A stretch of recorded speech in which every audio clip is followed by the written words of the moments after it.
Como mercado, a gente é muito grande. Quando esses players vão discutir uma expansão, é natural que o Brasil figure como um desses países. Nossa estrutura financeira é sofisticada.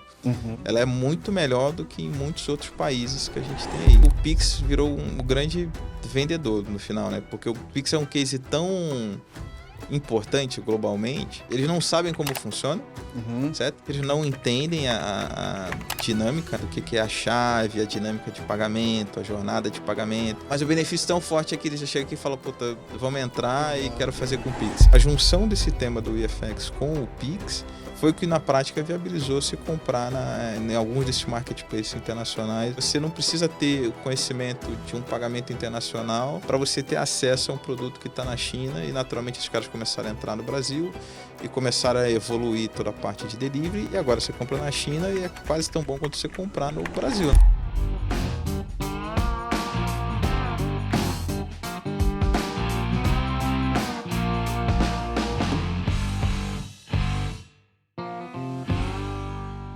Hoje o nosso assunto é sobre um dos temas que tem sido bem comentado nas últimas semanas.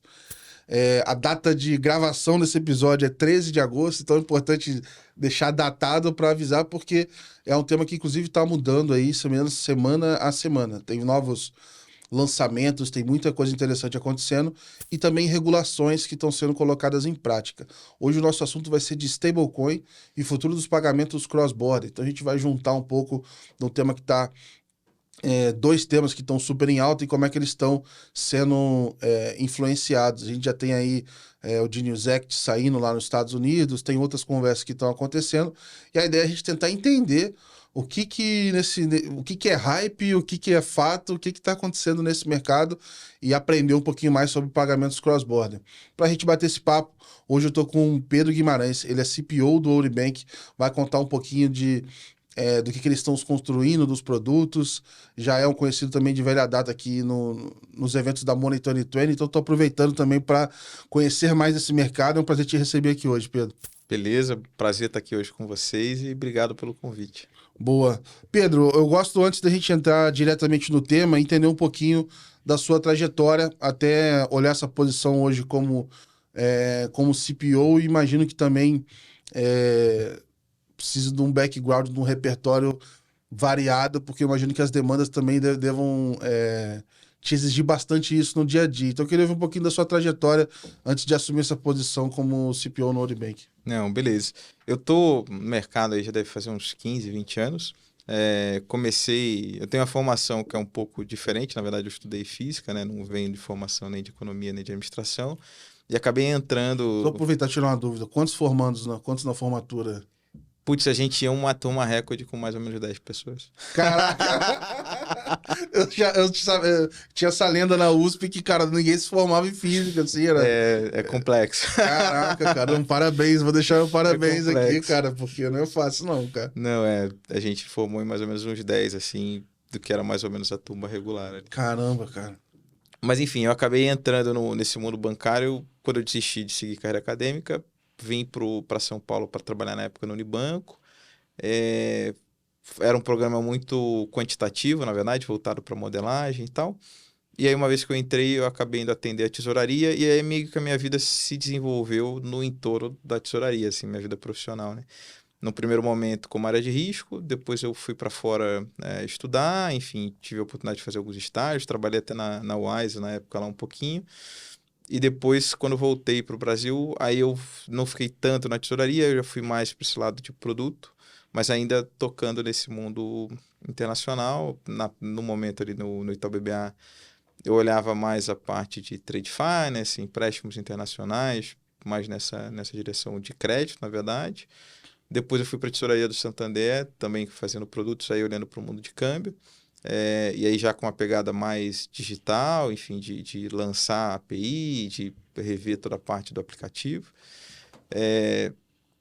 E aí depois do Santander, enfim, uma coisa que tinha ficado comigo ao longo desses anos era talvez de ter um pouco mais a mão na massa, assim, talvez um lado mais empreendedor ou mais de construir as coisas. E acabei encontrando o Ouribank no caminho. O Ouribank, para quem não conhece, né, antigamente se chamava Ourinvest, é um banco, na verdade, tem 45 anos de existência. É um banco muito empreendedor, na verdade. Se você pegar esses 45 anos, já fizeram e venderam muitos negócios. Então, Legal. assim, recente, que eu acho que a turma talvez reconheça, a Techfin da TOTVS teve origem com a aquisição da Supplier, que foi uma fintech de crédito montada lá na época da Aurinvest. Então, a Aurinvest tem um pouco essa cabeça de gerar, criar negócios, vendeu muita coisa e, ao longo do tempo, foi se consolidando em torno do banco, e a operação principal do banco nos últimos anos foi essa operação internacional, né, voltada para pagamentos cross-border, esse mundo mais de PJ. E aí, enfim, a gente tem parcerias com fintechs, por exemplo, acho que a Nomad é o case mais conhecido, e aí acaba viabilizando soluções de pagamentos internacionais para, enfim, todo o público, principalmente PJ, né, e também fintechs que queiram trabalhar nesse mercado. Legal. Na sua carreira, você diria que esse contato com o câmbio e com mercados internacionais foi algo planejado, foi algo que foi acontecendo? Como é que você se viu já seguindo essa trilha, essas transições? Cara, eu acho que ele foi meio acontecendo, meio planejado, assim, porque na minha vida, assim, eu sempre quis morar fora, sempre quis me expor a esse contexto internacional, e depois que eu fui, eu quis manter isso dentro da minha carreira, certo? Então, mesmo quando eu voltei olhando para uma agenda que era orientada para produtos internacionais. A gente fazia muita coisa na época no Itaú BBA envolvendo as unidades estrangeiras do grupo, Londres, Cayman, Nova York.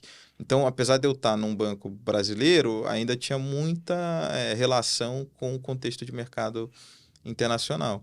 Quando eu vim para o Santander, também é a mesma coisa, certo? Tinha a mesma dinâmica lá. Quando eu saí, eu era já superintendente liderando todo o time de câmbio e conta internacional, PFPJ. E quando eu vim para cá, também, né? A gente continua no contexto internacional de pagamentos.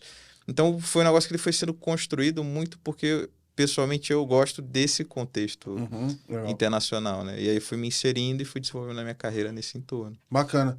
E eu achei legal que você abordou essa questão do DNA ali no Uribank. Queria que você contasse um pouco mais dessa transição, para você sair do Santander ali, por exemplo, já tendo essa trajetória em outros bancos S1. O que mais que mudou, assim? Tamanho de time, agilidade, o dia a dia, cultura, enfim. Queria entender um pouquinho mais como é que foi essa mudança para você, e você já comentou aí de já ser algo que você carregava, mais essa questão de mão na massa, de execução, mas entender um pouquinho mais dessa mudança. São estruturas muito diferentes, assim. O Santander, naturalmente, é um banco incrível, certo? Tem uma cultura corporativa super fazedora também, mas, naturalmente, é um banco de 40 mil funcionários. Então, a dinâmica da instituição ela é naturalmente diferente de uma instituição que tem aproximadamente 450 colaboradores hoje. Mas vamos assim, como S1, é como se você falasse assim, olha, eu saí do Itaú, que talvez seja o maior possível, entre aspas, aí eu já fui para um que eu tô falando de número de pessoas, né? Aí eu tenho o Santander, que já é uma estrutura, assim, 40 mil é muita gente, mas o Itaú tem 100, então é uma estrutura que já é um pouco menor, mais enxuta, é menor, e aí você vai, não, agora eu vou diminuir de 99%, eu vou para 400 pessoas e vou viver esse negócio aqui, né, cara? É que eu acho que, sim, olhando as estruturas, quando você tem uma estrutura muito grande, como é o Itaú, o Santander, você tem sempre muitas áreas envolvidas, você tem sempre um orçamento importante, e você precisa ter uma colaboração muito grande, e você acaba ficando com uma parte menor de um problema complexo, né? Quando você anda na direção de uma instituição menor, ele já tem uma cara mais empreendedora, porque você já tem que tocar e olhar e coordenar e executar movimentos mais amplos, às vezes com menos profundidade em cada um deles, mas o que importa é o resultado final daquilo que você está gerando, e não se você está tratando um tema muito específico lá, rebimboca da parafuseta de um tema que tem outras 10 pessoas colaborando com você, né? Então, quando você vem para uma instituição menor, é muito mais uma agenda de construção e com uma cara muito mais empreendedora, num certo sentido. Acho até que existem esses contextos dentro de um banco do tamanho do Itaú ou do Santander, mas eles são oportunidades mais específicas dentro de um contexto mais amplo do banco, né? Quanto tempo você já está no Uribank? Eu estou saindo do segundo para o terceiro ano, acho que são 2 anos e meio, mais ou Legal. menos agora. E te perguntar o seguinte, se quando você veio, o mandato até já era que você está olhando hoje nessa parte de produtos, então vocês já estavam com esse olhar da própria instituição das operações com PJ, de câmbio, etc. E o que você trouxe assim de bagagem, o que você entende que foi um diferencial que você conseguiu trazer para aportar também nessa posição nova que você assumiu? O banco está passando por uma transformação, na verdade, né? Quando eu cheguei, Você pegou essa mudança também, eu né? cheguei no Era a Ouro começo Invest dessa ainda. agenda, ainda chamava Urinvest. A gente fez toda a parte do rebranding da instituição para a Uribank. E por que isso tudo aconteceu e qual que é a tese por trás disso? O banco tem se modernizado, certo? O rebranding, na prática, é uma tentativa de se reposicionar como uma instituição mais moderna, mais tecnológica, certo? Mas com a solidez desses 45 anos de história. Legal. Então, já era uma marca conhecida no mercado, principalmente para quem está mais dentro do setor financeiro, mas ainda faltava, e eu acho que isso era importante nesse contexto que a gente tem recente, de se posicionar como um player mais moderno, mais tecnológico, até para a gente abrir caminho e mostrar essas parcerias que a gente tem desenvolvido com fintech e outras soluções que são pautadas em tecnologia.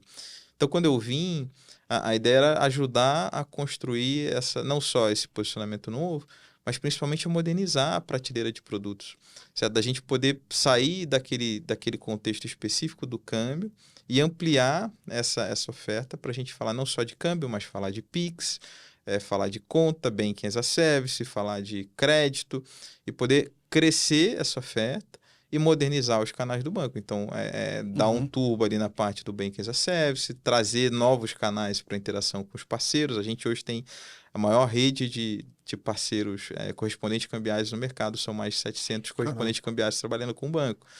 Então, a gente trouxe, modernizou a solução que esses caras trabalham com a gente está lançando para os clientes um novo Internet Banking, que aí já fala de crédito, investimento, câmbio, pagamentos, que era um negócio que não existia no contexto antigo do banco. Então, essa agenda de 2, 3 anos passa muito por como o banco se transforma para se adequar aos tempos atuais e poder competir e superar outros players que a gente está vendo. Então, a gente quer sair, quer carregar essa solidez dos 45 anos, mas naturalmente modernizar e ampliar toda a solução, o portfólio de soluções que a gente pode ter.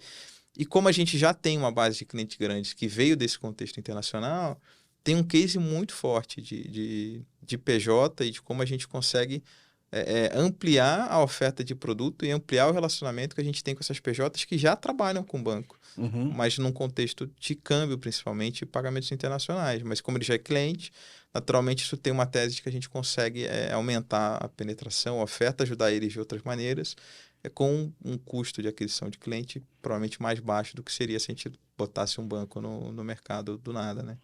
E acho que é legal, assim, até para entender isso, como é que é um pouco a estratégia de vocês, óbvio, né, dentro do que você puder falar, nessa própria participação em eventos internacionais, né? Então, vocês têm uma presença já de alguns anos na própria Money, tanto de Amsterdã quanto de Vegas. Eu não sei se vocês vão para outros eventos também, mas eu acho legal que, assim, depois que eu comecei aí, eu comecei a ver um outro mercado que eu não conhecia. E aí eu comecei a ver várias empresas brasileiras que estão lá fora, estão com stand lá fora e estão vendo outros clientes que estão olhando para o Brasil, querem operar aqui, enfim. Eu queria que você pudesse contar um pouco disso e até conectar isso com a questão de regulação, né? Você falar, putz, agora, sei lá, tem a conta não residente, assim, não é de agora, mas assim, quando é que essas regulações também facilitam esse olhar para trazer cliente de fora aqui para o Brasil, né? Eu acho que o mercado brasileiro, assim, nos últimos, sei lá, 5 anos, mais ou menos, talvez últimos 3, teve bastante mudança no contexto de pagamento, né? Seja pela originação do Pix, né? Que é, enfim, case de sucesso, nem precisa falar muito, mas também outros mecanismos que viabilizaram o acesso ao mercado internacional. Então, toda a regulamentação que o Banco Central soltou de IFX alguns anos atrás acabou simplificando, certo, o acesso a marketplaces e e-commerces internacionais. Então, isso foi gerando naturalmente e criando uma figura de payment provider, que é mais comum nos outros mercados no exterior, que no Brasil era restrito, limitado, porque a regulamentação de câmbio era muito dura, né? E foi nascendo um mercado de facilitadores e fornecedores de soluções de pagamento, certo? Que foi naturalmente conectando o Brasil ao mercado internacional. A junção desse tema do IFX com o Pix foi o que na prática viabilizou se comprar em alguns desses marketplaces internacionais o touro que a gente estava falando mais cedo aqui, certo? Porque agora é tudo muito simples, você não precisa ter conhecimento de um pagamento internacional para você ter acesso a um produto que está na China e naturalmente esses caras começaram a entrar no Brasil e começaram a evoluir toda a parte de delivery e agora você compra na China e é quase tão bom quanto você comprar no Brasil, na verdade. Mas veio desse movimento de simplificação de pagamento, seja com Pix, seja com IFX. E isso avançou muito nos últimos anos. A mudança do marco cambial, que também é relativamente recente, deve ter aproximadamente 2 anos, talvez 3, criou outros mecanismos para prover acesso a esses players internacionais financeiros ao mercado brasileiro. Então, quando você junta tudo isso, você criou um nicho de mercado que praticamente não existia antes, certo? Então, você não só tem os marketplaces, mas você tem todos os provedores de pagamento associados a esse marketplace que querem entrar e querem participar no Brasil com soluções novas que antigamente a legislação não permitia.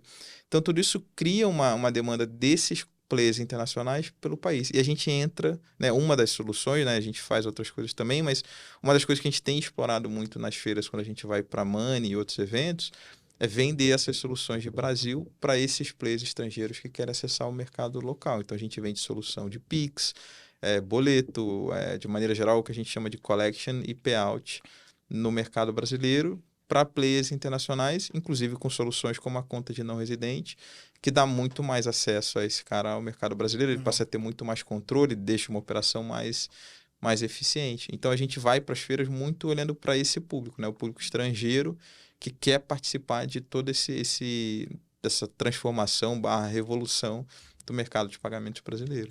Esse cara, ele precisa ter uma complexidade mínima na operação dele, ou um volume, assim, o que qualifica esse cara a procurar o serviço de vocês? Só para entender, assim, um pouco mais de quem é esse cliente, né? Porque, vamos dizer assim, no marketplace você vai ter desde do player que vende algumas unidades no mês até um player que vende vários marketplaces ao mesmo tempo, já vira aquele monstro para poder dar conta, fazer conciliação, etc. Queria entender um pouquinho desse perfil. Tipicamente são 2 perfis, assim, eu diria, de maneira geral, né? Você tem as empresas que são especializadas em pagamentos, que consolidam os marketplaces e outros vendedores diretos, né? Então, esse é um caminho, normalmente ele tem mais volume, certo? Ele está mais acostumado à intermediação. Às vezes não é só marketplace, ele pode ter carteira digital em outros países, soluções, né, financeiras também na essência. Então, esse é um tipo de público. Então, a gente acaba viabilizando as soluções internacionais, acesso ao mercado local, Pix, através da nossa oferta. E pode ter o próprio seller, né, o próprio marketplace diretamente acessando a gente. Aí normalmente é mais complicado, né, porque normalmente ele precisa ter mais volume, ele precisa ter mais relação com o Brasil, certo? Para poder ter esse tipo de demanda, para internalizar esse corredor. Normalmente, para esse público, a cadeia evolutiva dele ele procura um player de pagamento, né, que provê acesso a vários mercados de uma vez só. E aí, quando ele percebe que o Brasil tem uma relevância muito grande, eventualmente ele se especializa e internaliza o corredor brasileiro. Então, provavelmente quando chega para a gente, ele já é provavelmente um cara com mais foco e prioridade no Brasil e que está tentando tornar a operação dele mais eficiente, e, portanto, ele já tem mais volume. Mas, tipicamente, o público para essa oferta gira em torno dos payment providers, né, empresas de pagamento no geral, marketplace, né? Esse pode ter marketplace grandes que estão internalizando um pedaço, ou, enfim, outras empresas, fintechs estrangeiras que eventualmente vendem solução, por exemplo, conta digital, esse tipo de coisa que a gente viu muito nos últimos anos aqui no Brasil também. E qual que é o feedback desses players? Porque eu fico pensando assim, esse cara opera em vários países, né? E aí ele chega para falar com vocês no Brasil e vê que tem uma infraestrutura que de repente é melhor do que outros lugares, ou não, falou, cara, putz, olha, eu tenho essas ferramentas, eu tenho o Pix, eu tenho isso, aquilo, etc. Eu queria até ouvir um pouco dessa... Existe algum tipo de feedback nesse sentido? Putz, é isso mesmo que tem? Eu vou conseguir operar dessa maneira no Brasil?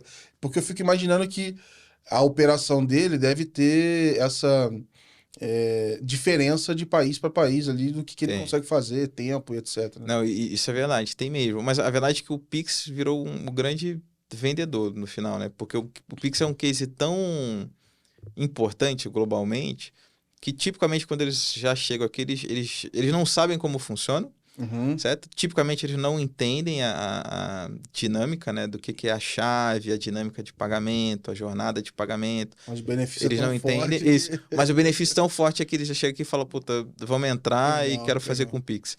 Certo? Então, a maior parte dessas conversas. Será que isso pode ter acelerado alguns caras entrar falando, "Não, eu tenho uma lista de lugares para ir, mas de repente agora que eu tô vendo que esse aqui tem instantâneo, isso é um critério a mais para eu começar a olhar para lá." Cara, eu acho que é um case tão forte. O Brasil é um mercado tão relevante assim. Tipo, tipicamente, como a gente é. Sei lá, hoje a gente deve ser provavelmente a 10ª economia do mundo, alguma coisa nesse sentido, mas já foi a 5ª. Então, como mercado, a gente é muito grande, em geral. Então, quando esses players vão discutir uma expansão, é natural que o Brasil figure como um desses países. Como a gente tem uma infraestrutura, e esse é um feedback importante, né? A nossa infraestrutura financeira é sofisticada. Uhum. Ela é muito melhor do que em muitos outros países que a gente tem aí. Então, isso facilita, né? O cara ele tem uma infraestrutura boa, conhecida, que permite acesso amplo ao mercado brasileiro, certo? O Pix é um case importante praticamente de bancarização do país, certo? Sim. Eu estava vendo a apresentação do Galípolo do Blockchain Rio esses dias. Ele mostra que a adesão do Pix, inclusive, cresceu outros meios de pagamento, como cartão de crédito, débito e afins, e a causa por trás é porque se promoveu uma maior bancarização. E Então, agora o você tem Pix é informação, né? o Pix é o primeiro passo desse cara dentro do sistema financeiro, mas a partir daí ele emite um cartão, Isso é certo? Ele começa a sensacional. usar outros meios de pagamento. Então, o tamanho do mercado, mas a capacidade que o Brasil teve de bancarizar a sua população muito em função do Pix, certo? Cara, gera naturalmente um combo que gera demanda, assim, não tem Sim. como, assim, e principalmente quando você olha a relação comercial do Brasil, né, que é muito China, Estados Unidos, apesar de toda a discussão do tarifaço, cara, a demanda existe, assim, a gente Uhum. compra muito serviço desses caras, a gente compra muita coisa de serviço de tecnologia, por exemplo, AWS, Uhum. sabe, provedores de serviços, ou mesmo assinaturas básicas que hoje você só paga em dólar, até produtos como o Toro que a gente estava brincando Sim. aqui mais cedo, que vem da Inclusive, China. inclusive, pessoal, a gente tá brincando aqui porque a gente tinha um touro de Wall Street aqui, tinha, né? Agora ele se dividiu em alguns pedaços aqui, mas a gente tava brincando justamente porque ele veio de uma compra, a princípio era nacional, mas ela poderia ter muito bem ter sido internacional. Você entra lá no Mercado Livre e tá lá um azulzinho escrito, olha, esta compra ela é internacional e tem o prazo. Mas realmente mudou muito isso, na facilidade de você conseguir conversar com outros mercados dentro de um fluxo Sim, normal do seu dia a dia ali, né? sim. Coisa que alguns anos atrás já não era tão simples assim, mas o pessoal acho que nem imagina, às vezes, a engrenagem toda que está por trás para fazer É. aquilo acontecer. Como vocês olham para outros países, eu imagino que você tem que estar atualizado não só do que acontece no Brasil, mas em outros. Então, eu queria te perguntar um pouco assim, que tendências que você acompanha, o que você vai acompanhando para quando chega um cara que veio dos Estados Unidos, ou veio da Europa, ou veio de outro lugar, da China, etc., você também esteja por dentro no que possivelmente seja uma demanda deles ali, que eu imagino que você, é, enfim, precisa estar bem atualizado para conseguir atender o que esses caras querem, né? Saber também, igual você falou, beleza, o exemplo do tarifaço é muito extremo aqui, mas você tem lá a legislação de stablecoin saindo agora lá fora, você tem outras coisas acontecendo. Como é que você vai se atualizando, ou o que você mais acompanha para tocar o seu dia a dia? Eu acho que assim, os dois temas quentes e que meio que a gente escuta falar com mais frequência hoje é questão de pagamentos instantâneos e naturalmente isso anda meio que junto ou ao lado do tema de stablecoins, né? Existe muita curiosidade, barra interesse, barra até demanda no que diz respeito a esses temas, né?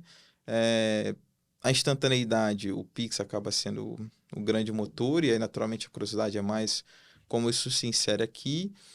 E a inserção nossa, né, nas outras agendas internacionais, aí é uma conversa um pouco diferente, né? Porque mais até do que as tendências dos países, né? tem um pouco do nosso lado de como a gente torna o real uma moeda internacional e como a gente empurra, no limite, o Pix para outras soluções de pagamento. O próprio banco tem uma fintech, enfim, uma spin-off que atua fazendo soluções de Pix para quem está fazendo compras no exterior e a gente mesmo intermedia para as outras soluções de pagamento, soluções desse tipo de natureza. Miami, por exemplo, tem muito. Inclusive, muito isso, né? essa fintech do banco tem, inclusive, lá também. Você pode pagar algumas coisas em Miami usando diretamente um Pix. Então, tem um lado de você prover essa instantaneidade, num certo sentido, empurrando o Pix para contextos e mercados que os brasileiros estão presentes.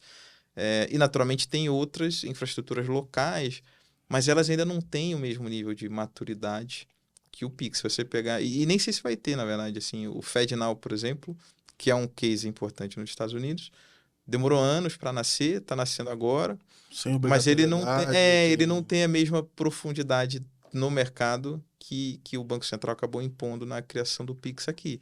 Então, e pelo que eu já até conversei em alguma das feiras com a turma do FedNow, não sei se eles vão abrir isso para pagamentos internacionais como alternativas de liquidação em algum momento. Pode ser que sim, pode ser que não, mas isso... o seu próprio arranjo, ter licença lá para fazer... então eles não me parece que eles vão deixar a gente, um player estrangeiro, colocar um pagamento no FedNow, por exemplo. E nem sei se eles vão permitir a intermediação por um elemento local, isso não é muito claro. Esse dispositivo seria talvez um análogo à conta residente aqui? Não. Não necessariamente, assim, até poderia, porque você precisa das contas para poder liquidar as operações, vamos dizer que eu tenho um parceiro lá. Entre eu e ele, a gente precisa ter as contas para movimentar o dinheiro dos pagamentos que a gente faz ou recebe. Então, ele talvez tenha que ter uma conta em reais aqui e eu vou ter uma conta em dólar lá. E aí nós falamos B2B aqui. E aí eu faço um B2B com ele.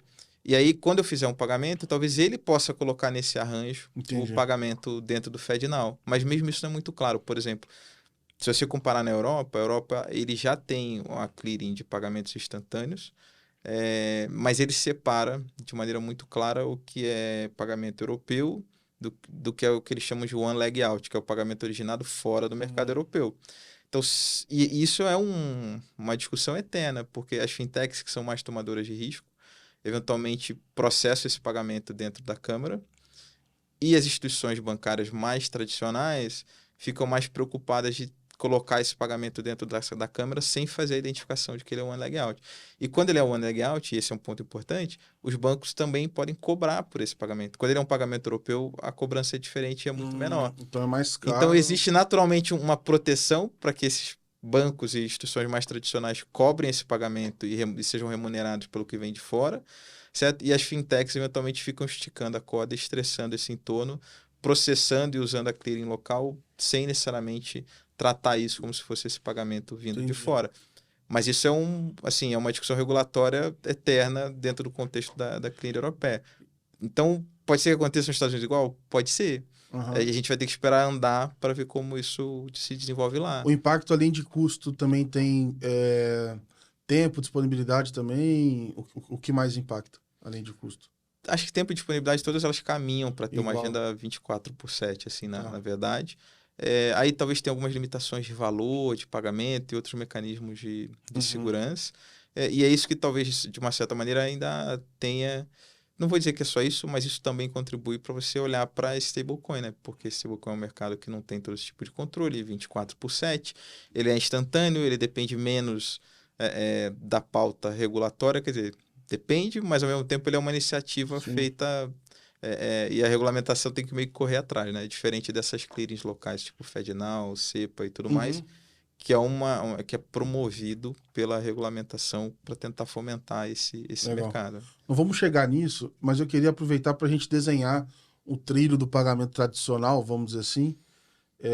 Eu vou usar o Pix para falar do tradicional, que já é um negócio que em muitos lugares não dá para falar que é o tradicional. Que é o tradicional.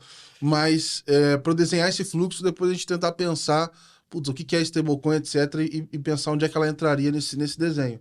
Mas o que, por exemplo, acontece quando eu faço um Pix em Miami, por exemplo?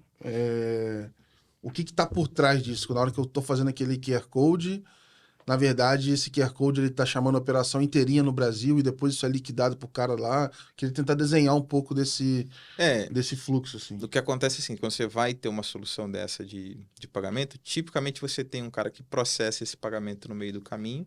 Então, quando você vai... E isso acontece para tudo, não só para o Pix, né? Se você vai pagar usando o seu cartão de crédito, você tem envolvimento das principais Master, Visa, certo? Sim, Além sim. da própria adquirência que faz a captura e o processamento daquele Aí pagamento. vai entrar uma galera nessa Entra uma cadeia. galera toda nessa aí. cadeia, mas o meu ponto é sempre existe alguém que intermedia e desenvolve e entrega a solução de pagamento, né?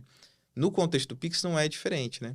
Quando esse QR Code aparece lá na tela de um vendedor em Miami, tem uma empresa que está orquestrando o recebimento desses reais, certo? E ato contínuo a entrega dos dólares, uma taxa pré-acordada, para o vendedor que está fazendo ali.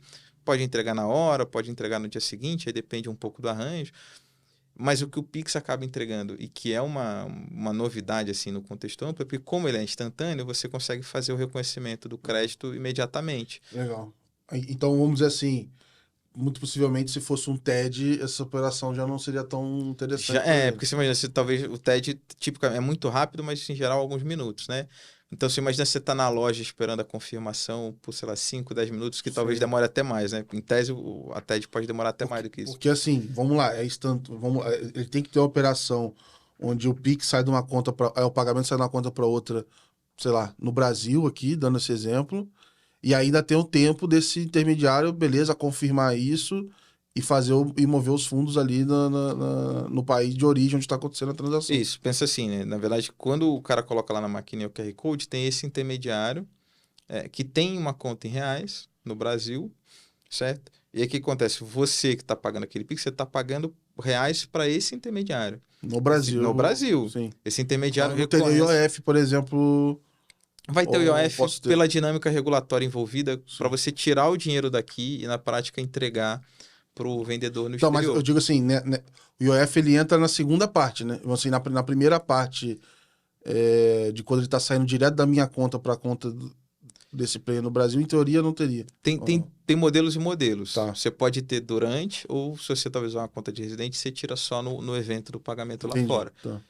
Você não consegue fugir expressamente desse IOF, certo? Que eu digo, eu só tava, na verdade, assim, na minha cabeça ele não fugiria, mas ele acontece nessa parte de quando ele vai fazer a mudança pro dólar ou ele vai fazer o pagamento. É que no final a gente tem duas soluções que são as soluções mais comuns para esse tipo de desenho. Né? Você pode fazer o arranjo do IFX, foi o que a gente falou antes. Uhum. Nesse arranjo, o IFX está na origem da operação.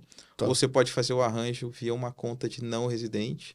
E aí, nesse arranjo, o IOF incide quando você vai tirar o dinheiro do Brasil para poder mandar para o exterior e honrar os compromissos lá fora. Legal. Então, tem dois modelos, tipicamente, que você monta essas soluções. Nesse desenho que a gente está falando de fazer a compra em Miami, vou fazer o exemplo da conta de não residente, que eu acho que é mais fácil. Você consegue imaginar você comprando em Miami, você vai tirar seus reais da sua conta para uma conta aqui no Brasil, certo? O intermediário do pagamento reconhece que esse dinheiro entrou, ele consegue dar, em tempo da maquininha lá, a confirmação de pagamento, então você consegue deixar que você receba o serviço, a mercadoria ali na hora, e aí, dependendo do que for o acordo dele com o vendedor pode receber esse dinheiro no mesmo dia, no dia seguinte, ou até na hora, que é o que acontece com uma taxa pré-acordada, certo? Que é o que normalmente alguns caras consolidam mais e colocam um volume mínimo de pagamento para transferência, blá, blá, blá. Mas aí são as particularidades de cada provedor de solução. Mas o ponto todo é, como o Pix Enter é reconhecido instantâneo, essa experiência do ponto de vista do usuário é tão simples quanto passar o cartão, né? Você tem a confirmação na hora de que o pagamento foi liquidado e, portanto, não tem mais risco de inadimplência daquela compra, certo? Legal. E pra gente é legal, a partir disso, agora sim entrar de fato no tema da stablecoin, porque aí a gente pode usar esse exemplo aqui didático também até para pensar em alternativas ou como seria. Mas eu queria começar com essa definição, assim. O que a gente pode definir como stablecoin? É a cripto que não fica variando pra caramba, assim, porque eu acho que assim, meu primeiro contato com o stablecoin realmente foi na época que tô comprando algumas coisas de cripto e tal, e aí quando eu não queria sofrer com volatilidade, eu falei, cara, compra o SDT aqui, eu nem lembro se era o C ou o T, cara, toda hora eu confundo os dois. Era o T, há mais tempo era o T. Compra o SDT e deixa aí um pouco pra você não sofrer com essa variação, etc. E aí você vai comprando o resto que você quiser quando você achar que é o melhor time. Mas esse foi meu primeiro contato, assim, com stable, porque era... Eu até falava assim, é um dólar, mas não é dólar. Então eu ficava com isso na cabeça.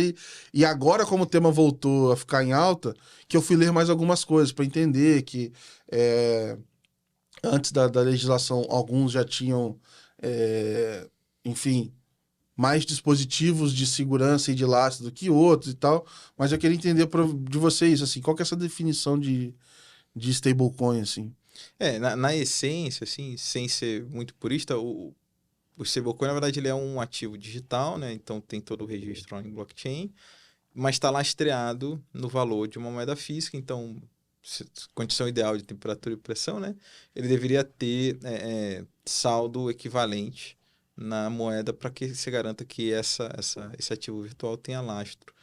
E tenha, não seja, você não está criando dinheiro out of the blue, né? Você de fato tem o título público ou própria moeda física como lastro daquele stable. Então ele deveria ter as características de uma moeda fiduciária na essência, como mecanismo de troca de valor, como estabilidade de preço e coisas nesse sentido.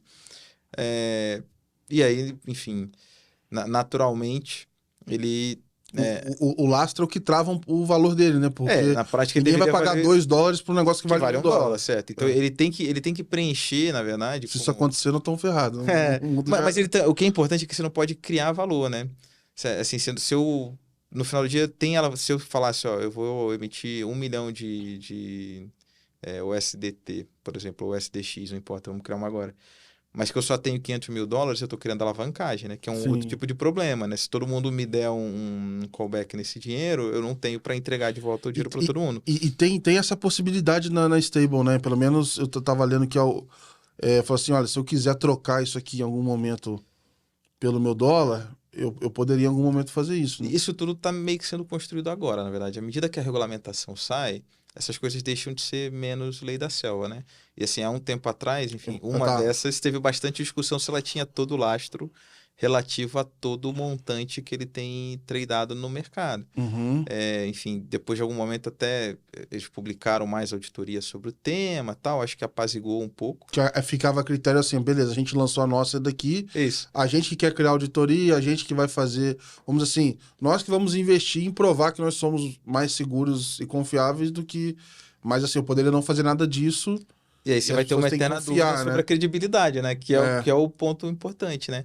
E esses controles e exigências, vamos dizer, que trazem credibilidade, estão sendo construídos a partir que a regulamentação se torne pública, né? Porque esse mercado veio nascendo de uma maneira orgânica, né? Antes, sim, um pouco do meu take, né? Quando nasceu o Bitcoin, o Ethereum, você queria participar desse mercado e tradear.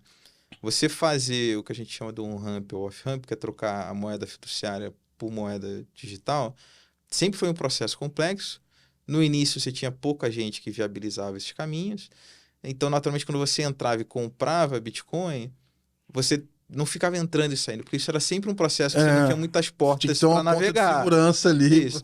Agora, o Bitcoin subiu e desceu em relação ao dólar. Como que você desmonta a posição que você tem e fica indexado em dólar, né? Sem que você precise fazer o off-ramp, que seria vender o Bitcoin e receber a moeda fiduciária, né? Nesse contexto surgiu o Tether. O Tether passou a ser a saída digital nativa para você sair do Bitcoin, ficar em Tether, ainda num contexto blockchain e criar transacionalidade para você poder se apropriar do ganho que você eventualmente teve daquele compra do Bitcoin. E aí, quando você quiser sair, aí efetivamente você faz o off-ramp.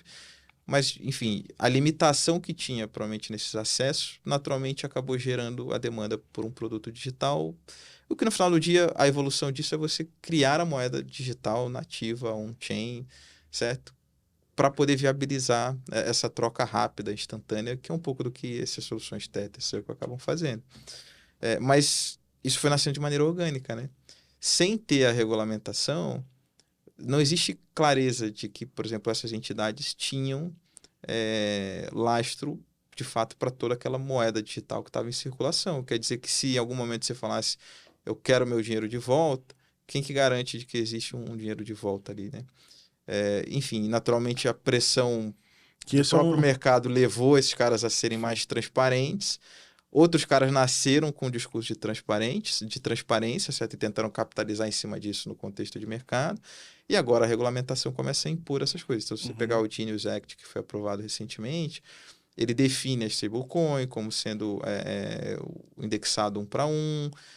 Ele define que você precisa ter autorização para poder emitir esse tipo de moeda. Ele define que tem que ter lastro em título público de curto prazo ou em moeda fiduciária efetivamente. Você não pode alavancar.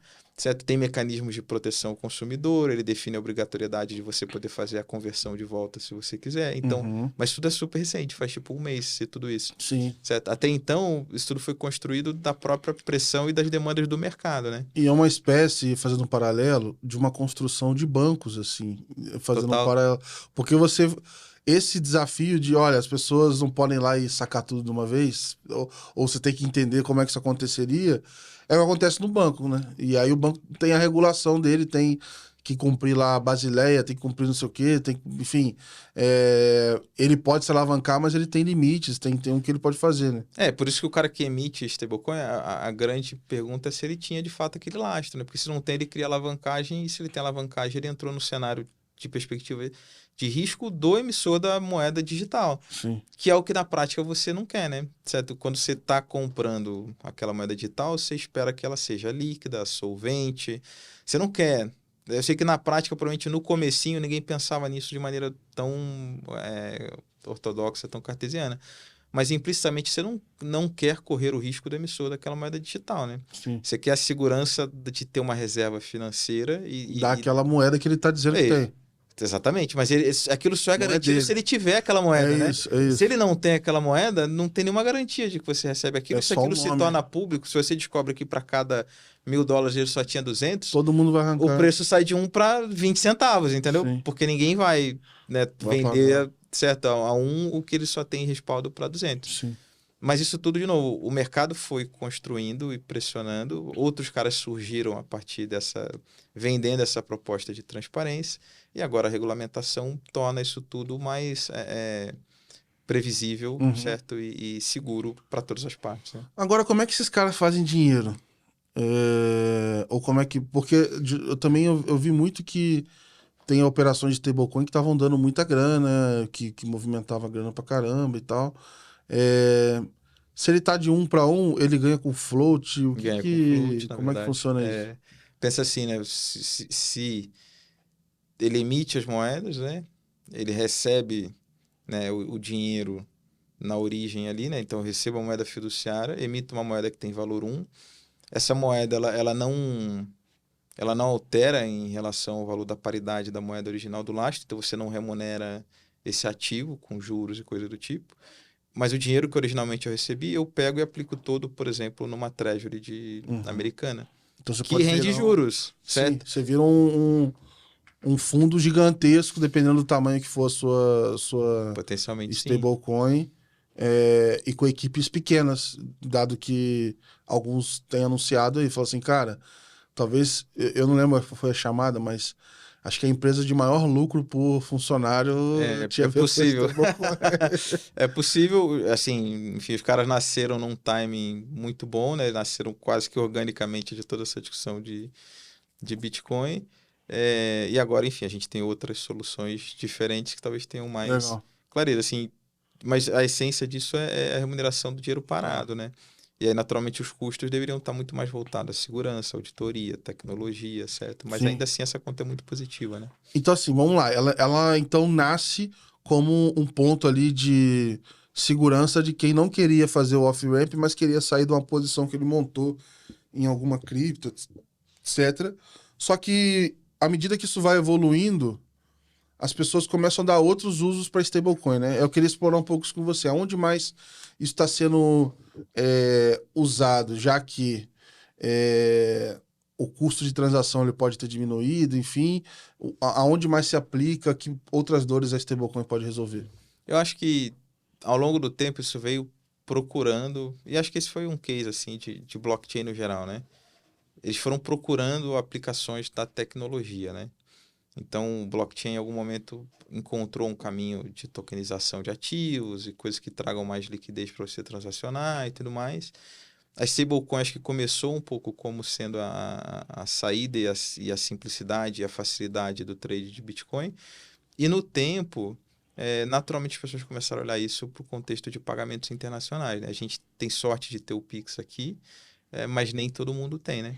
Sim. Então, naturalmente, você volta num contexto de instantaneidade, certo? Custo, velocidade, que tipicamente é o que importa da visão do consumidor, né? Eu quero que seja mais rápido e mais barato, certo? E aí, naturalmente, isso começa a ter uma adesão nesse contexto, né? Porque os tempos de liquidação, enfim, de processamento, no contexto de stablecoins, são muito bons. O processamento, do que diz respeito apenas à parte da blockchain, normalmente são menores conforme maior a utilização da blockchain, certo? Então, você consegue chegar em velocidade, preço, puta, que é muito competitivo. E aí, quando você olha para o sistema tradicional, que ainda é muito pautado na infraestrutura do Swift, você fala, pô, né, acho que tem alguma coisa aqui, né? Em termos da perspectiva do usuário, você está, com certeza, uma ordem de grandeza melhor do que a infraestrutura tradicional. O que não quer dizer que a infraestrutura tradicional não evoluiu, não quer dizer que você também não tenha outros caminhos de reduzir Sim. custo e tempo sem precisar de stablecoin, certo? Mas a stablecoin passa a ser mais uma possibilidade para você poder reduzir de novo tempo e custo para processar esses pagamentos internacionais. Tem essa pergunta, né, do falar assim, se a gente tem Pix, a gente precisa de stablecoin, e aí eu acho que tem até esse movimento aí do Drex de falar assim, putz, agora eu vou segurar algumas coisas, não vou olhar na blockchain, vamos fazer o seguinte, vamos rodar em outro formato para a gente ver como é que vai funcionar, porque essa infraestrutura que a gente tem, ela já é barata e rápida, né? É um pouco meio que dessa linha mesmo, assim, porque imagino que o objetivo, igual você falou, é assim, eu quero diminuir custo de transação, quero aumentar aumentar não, né? Diminuir o tempo para que ela aconteça, né? Aumentar a rapidez, mas é um pouco por aí, assim. Cara, assim, eu acho que tem um passo que a stablecoin traz que é fundamentalmente diferente, que é você reduzir o número de intermediários, Uhum, certo? Então você começa a criar caminhos de chegar no destino final que depende de menos gente intermediando esse pagamento, certo? Então, uhum, num sistema tradicional, vamos dizer que eu vou fazer um pagamento em dólar, né? O banco tem uma conta em reais aqui, o banco estrangeiro tem uma conta em reais comigo, eu tenho lá fora uma conta em dólar com esse banco no exterior. Quando a gente vai fazer o processamento de uma transferência internacional, eu recebo os reais aqui localmente, eu entrego no limite reais, ou eu mesmo, como sou um banco de câmbio, eu posso comprar moeda estrangeira e mandar para minha conta lá fora. Tipicamente eu já tenho dólares na minha conta lá fora, então quando eu vou fazer a transferência, quando eu recebo a transferência aqui, eu falo para o banco lá fora, ó, usa os meus dólares e paga o beneficiário final. Na parte dos reais é muito rápido, porque agora o Pix está aí, então eu consigo reconhecer a entrada desse dinheiro muito rapidamente. uhum. Na parte estrangeira, não necessariamente isso é tão rápido, certo? Porque o banco lá fora tem que receber o meu comando. Esse comando hoje, para instituições mais tradicionais, tipicamente feito no Swift, pode demorar alguns minutos, talvez algumas horas. Ele tem os processos dele para identificar esse pagamento, rodar toda a parte de compliance, até que finalmente ele vai lá e coloca o pagamento na clearing local para liquidar os dólares. Essa clearing local pode liquidar em alguns minutos, pode liquidar até em alguns dias, dependendo do que for a Uhum. clearing de liquidação lá fora. Nos Estados Unidos, na Europa, é mais fácil, mais rápido. Talvez se eu tiver que pegar esse contexto e fazer um pagamento, por exemplo, na Índia, o banco não tem normalmente. A gente não tem fluxo de Brasil para a Índia, né? Então eu, tipicamente, no banco não tenho uma conta com um banco na Índia. Eu provavelmente vou acionar um banco meu estrangeiro, vou falar para você fazer um pagamento na Índia. Pega meus dólares, converte isso e paga lá na Índia. E aí ele provavelmente vai acionar um outro banco, que talvez acione um outro banco, E aí vai que ficando finalmente caro. paga na Índia. Então, essa cadeia, no final do dia, é o que eu estou chamando dessa intermediação, né? Toda essa infraestrutura que talvez a stablecoin traga, talvez permita simplificar um pouco dessa cadeia e desse elo. Uhum. Tanto porque a contraparte lá do outro lado, na Índia, nesse meu exemplo, talvez queira receber diretamente a stablecoin, e aí vai receber na hora, e aí ele mesmo Ele vai te dar um consegue endereço isso, e aí eu e... poderia pagar diretamente.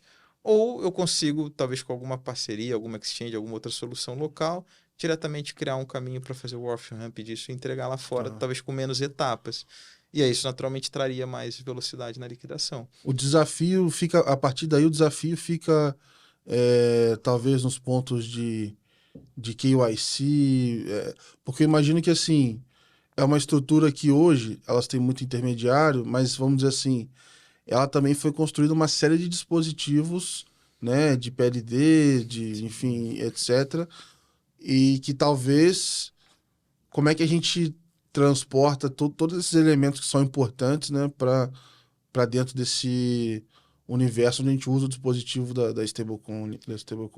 Na verdade, acho que esse é uma, não vou dizer das resistências, mas é uma das complexidades de você colocar isso nesse contexto, né? Não porque não tenha solução, tem solução. Sim. Na verdade, se você pegar todo esse trilho de stablecoin, já tem provedores de solução, de compliance e tudo mais. Aonde que gera um atrito, eu acho, na adoção disso, na verdade? A regulamentação, porque enquanto a regulamentação não se torna clara, principalmente no nosso contexto de Brasil, os grandes players vão ter resistência a entrar, porque não sabe exatamente as obrigações que tem e as penalidades que viriam a ter se, por exemplo, alguma coisa de compliance não sair a contento. Então, a gente pode contratar e usar todas essas ferramentas. Uhum. Mas a pergunta é, isso é suficiente para garantir a segurança daquela transação? Existem pontos ali que são intrínsecos à natureza da blockchain, por exemplo, privacidade. Tem meios de eu tentar identificar que aquela carteira não tem eventos fraudulentos, ou que, enfim, está associado à lavagem de dinheiro e outras coisas que, enfim, que são mau uso, né, do sistema financeiro. E eu tenho formas de inferir que aquela carteira eventualmente pertence ao Pedro, ao João, à Maria, certo? Agora, isso é suficiente? Enquanto não tem regulamentação, eu não tenho clareza dessa pergunta. Então, Sim. isso sempre passa a ser um risco para a instituição que participa do arranjo. E o outro lado dessa conversa é a mudança de infraestrutura, né? Porque se você for pegar todos os, não vou dizer todos assim, mas os players mais sedimentados nesse mercado, certo? Eles já têm uma infraestrutura montada que compõe toda a infraestrutura de pagamento, compliance, certo? Os processos para poder analisar se esse pagamento está associado à lavagem de dinheiro, esse tipo de coisa. A partir do momento que você traz uma solução nova, existe um investimento que eu preciso fazer para incluir isso dentro dos meus sistemas e da minha infraestrutura de pagamentos, certo? E garantir que eu vou ter o mesmo nível de escrutínio que eu tenho nos corredores tradicionais. Então, isso requer um investimento e, naturalmente, requer um tempo para maturação, principalmente dos players que já operam nesse mercado. Quem não tem legado é mais fácil. Uhum. O cara monta uma fintech, nasce e começa a rodar só nesse trilho de pagamento.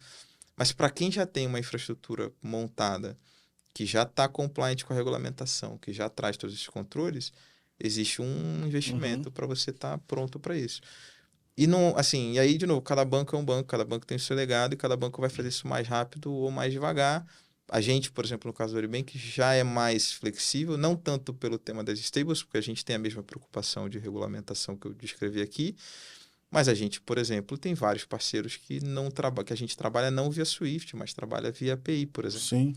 Então, a gente já muda a nossa infraestrutura para não ficar exclusivamente dedicado ao Swift, mas para ter outras alternativas que são mais modernas do ponto de vista tecnológico e que até entregam também pagamentos instantâneos. Na prática, se você mantém todo o restante do processo e muda ali a API ou a conexão que envolve de fato a transação, você, em vez de passar por todos os intermediários, você vai fazer o KYC, enfim, que seja ali no B2B, né, fazendo isso para outro player, e aí rodaria a transação só na stable, vamos dizer assim. Seria um jeito de ficar meio híbrido ali. Mas construir esse híbrido é que na maior parte das vezes requer investimento, né? Uhum. Porque você já tem um negócio funcionando, né? E puta, se você tem apetite, quer aderir e tudo mais, você precisa ter clareza de que esse investimento vale o esforço, né? E esse eu acho que é a pena que a gente provavelmente vai ver essa discussão acontecendo para frente, né? Porque o Banco Central já sinalizou que a regulamentação deve sair até o final do ano, né? Então a gente deve ver, já fez a consulta pública, a regulamentação provavelmente, acho até que eles falaram no Blockchain Rio, deve sair em torno de outubro, novembro. Na hora que isso sair, aí eu acho que você vai ver o movimento mais ativo dos players mais consolidados desse mercado, provavelmente Itaú, Santander, Bradesco, certa gente mesmo, de poder se inserir mais nesse contexto. Mas aí, naturalmente, vai ter um tempo de maturação, né? O que hoje é uma experimentação, é uma jornada, na essência, de aprendizado, ou de temas que a gente fica apoiando esses parceiros, mas sem tocar diretamente nos temas de ativos, né? Virtuais, aí talvez a gente possa participar, mas vai ter uma jornada de construção. Sim. Isso não vai nascer da noite para o dia, né? Sim. Bom, você que é um cara muito estudioso, imagina até que, cara, depois de física o resto deve ficar bem mais fácil, né? Depois de... São problemas diferentes. Vai ativando outra área do cérebro também. O que você acha que, assim, é um mercado que ainda vai ter muita oportunidade, vai ter muita coisa legal para ser feita. O que você poderia indicar para quem quer se aproximar mais do assunto, quer estar um pouco mais por dentro, eventualmente conseguir se expor a isso, seja num projeto pessoal, ou seja, encontrar alguma forma de trabalhar diretamente com isso? O que você pode dividir, assim, do que você tem estudado, o que você recomendaria, assim? Cara, eu acho que, assim, participar de eventos, assim, a gente tem tido eventos muito legais no Brasil, o Blockchain Rio, por exemplo, foi um caso. Então, a gente está conseguindo ter acesso a discussões bacanas com players internacionais, dentro do contexto do Brasil, certo? Então, participar disso acho que traz um pouco de exposição. Mas, assim, eu acho que naturalmente trabalhar no contexto financeiro, mesmo que ainda dentro de um contexto mais tradicional, vamos chamar assim, tem muita informação sobre como isso funciona, né? Eu acho que a gente tem visto não vou chamar de pressão, mas a gente tem visto um movimento muito grande de adoção dessas soluções. Isso vai acontecer e provavelmente a gente está no vértice, assim, sabe, naquele momento de aceleração, eu acho. Porque com a regulamentação saindo, vai ter muita gente entrando nisso. E aí vai ser os momentos que a gente vai ver a indústria mais sedimentada aqui, colaborando com as fintechs e os outros players para gerar soluções com maior adoção em massa. Porque até então, apesar de toda a demanda, certo? Ainda são soluções mais nichadas, certo? E vale experimentar e vale conhecer como usuário, certo? Vale, se você não abriu a sua conta em alguns apps que fazem pagamento usando stablecoin ou que emitam cartões que estão associados a stablecoin, abre, é uma forma de aprendizado também, de você entender como funciona. Mas eu acho que a gente está chegando no ponto em que essas coisas vão começar a ter algum tipo de convergência e complementaridade. Porque as fintechs sozinhas, por mais que sejam relevantes e talvez surja uma ou duas grandes vencedoras nesse contexto, provavelmente a maior parte do caminho delas vai ser colaborar ou complementar a oferta de players tradicionais, seja oferecendo infraestrutura, sendo oferecendo soluções para simplificar compliance, por exemplo. Tem muita coisa de inteligência artificial acontecendo que provavelmente vai ter muito desdobramento para essa agenda de compliance, eu apostaria. Então, tem muita coisa ali que está acontecendo, vale o aprendizado, mas eu acho que no contexto sozinho, né, deixar essa galera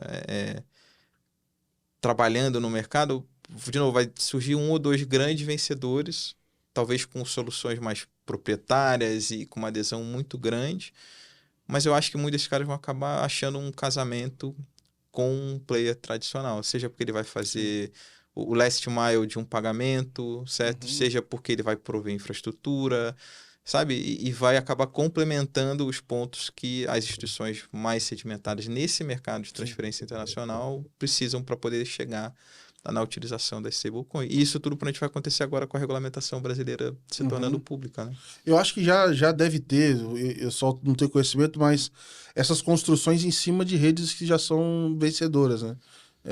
O que o cara cria de produto e serviço ali, igual você falou, tem uma solução nichada, então ele faz uma solução a partir dali, porque quando eu penso muito na parte de cripto, você já tem lá as opções de fazer o bridge, né, de uma moeda para outra, o cara faz uma interoperabilidade ali, etc, né, uma moeda tá numa rede, a outra tá na outra. Imagino que quase que essa infraestrutura vai toda sendo construída ou reconstruída em cima desse formato de stable, né?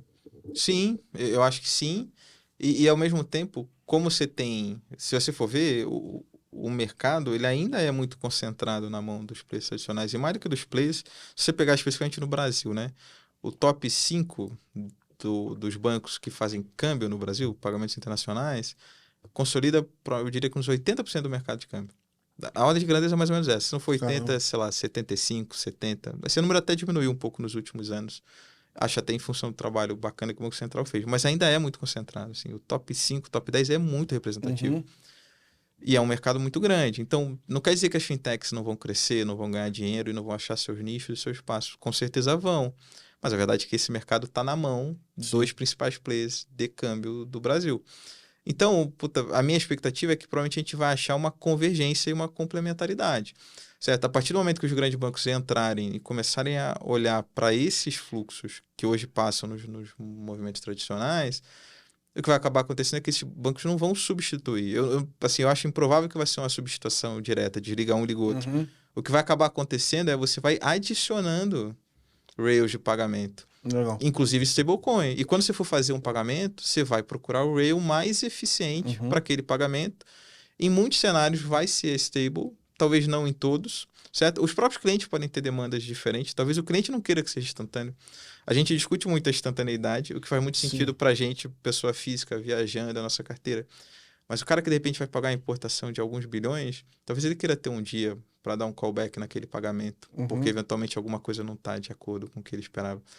E aí, talvez para você andar nesse contexto de pagamento, você vai precisar mais do que aquele stablecoin. Talvez você precise de alguma dinâmica de garantia mais parecido com o que a gente discute no Drex, de ter um contrato inteligente, de você liberar o pagamento mediante uma condição, entendeu? Porque o cara que vai fazer um pagamento, sei lá, de 200 milhões de dólares, talvez você não queira fazer... Você faria um Pix de 200 milhões de reais? Provavelmente não, né? Você vai ficar preocupado com aquele dinheiro saindo da conta para a conta certa. Até trava ali essa chave mesmo. Não é? As empresas passam por isso também, então talvez ela não queira. Então talvez naquele contexto não vai rodar numa stable, ou até rode, mas num formato diferente do que a gente originalmente entendeu? Então eu acho que essas coisas ainda vão acontecer e vai nascer um mercado inteiro e que vai evoluir a partir desse contexto com outras soluções que a gente nem imagina ainda. E tá tudo muito rápido, é difícil a gente antecipar tudo isso. Mas eu acho que a partir da regulamentação, de novo, o que a gente vai ver provavelmente é muito mais uma complementaridade, eu acho, do que uma concorrência. Eu acho que a gente vai ver essas coisas mais convergindo e sendo adicionadas do que provavelmente uma substituição direta de um pelo outro, sabe? Legal. Pô, Pedro, sensacional. Saio daqui desse episódio aqui já entendendo um pouco melhor, acho que vendo essas oportunidades. Realmente eu acho que no Brasil é legal ver esse movimento, mas assim, ao mesmo tempo entender em que parte que ele está nessa distribuição, né? Igual você falou, se o top 5, 10 é muito representativo, parte muito deles também essa mudança de mercado, né? Então, quando um deles vira, provavelmente o mercado tem ebulição aí, porque muita gente acaba aproveitando essa onda. Então, foi bem legal o papo, queria te agradecer aqui pela presença e, de novo, enfim, as portas, os microfones continuam abertos aí pra gente ir contando essas novidades à medida que essas regulações vão avançando e vão tendo produtos novos pra gente comentar, né? Sim, com certeza. Eu acho que eu te falei, acho que tem muita coisa acontecendo, né? Até dependendo da data que for ao ar, provavelmente já vai estar defasado. Já avisei, pessoal. Porque tá super rápido, certo? O pessoal sabe que é gravado mesmo, é 13 de agosto, a data que sai, ela tem uma defasagem, mas vambora, a gente vai se atualizando aí. Mas assim, tá tudo muito quente. Eu acho que a gente tá, eu falei, na iminência de começar a ver uma adoção mais massiva. De novo, tem muita solução, tem muita coisa ainda de públicos específicos e coisas sendo construídas, mas eu acho que o próximo ano tende a ser muito diferente a partir do momento que a regulamentação for pública e que, naturalmente, os atores que dominam esse mercado comecem a fazer parte. E aí o que eu te falei, eu acho que é só o começo, assim, porque, como você falou, vai nascer uma série de soluções novas e produtos diferentes e coisas que mimetizam as soluções existentes, mas num contexto de cripto, certo? E todo mundo continua gostando de cartão, então você vai ter que talvez pensar numa solução que converge cartão e cripto, ou ativos, né, de stablecoin, e essas coisas vão naturalmente começar a gerar mais produtos e mais ofertas, e os clientes naturalmente também vão ter mais demandas a partir que isso também for sendo inserido. Enfim, obrigado pelo convite, prazer participar e estamos aí que você precisar. Boa. A gente espera também que a gente se esbarre aí em Vegas, já tô com as coisas preparadas aqui para participar da feira esse ano de novo.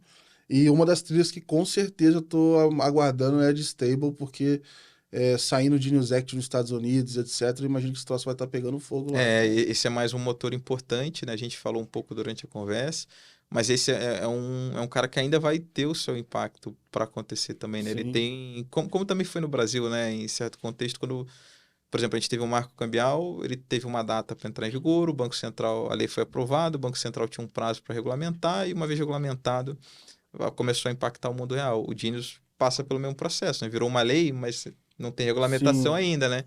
Então, tudo vai acontecer e quando isso tudo começar a acontecer, de novo, é o mesmo discurso, né? Aí você vai começar a ver o mercado tomando uma forma que já vai ter um pouco mais da cara final e no final do dia isso significa só mais mudança, né? A foto de hoje certamente não vai ser a foto de daqui a 2 ou 3 anos, mas isso tudo só mostra como esse mercado está aquecido e está se sedimentando no que provavelmente vai ser uma forma que a gente vai ver os principais atores participando mais ativamente. Boa. Pessoal, vocês que estão nos acompanhando aqui, fica o meu agradecimento e aquele recado. A gente falou aqui o episódio todo sobre como o dinheiro vai de um lado para o outro, então vou reforçar com vocês, follow the money, entre no nosso portal letsmoney.com.br, lá você vai ter uma matéria desse episódio e, como sempre, de todos os outros episódios que a gente tem gravado aqui.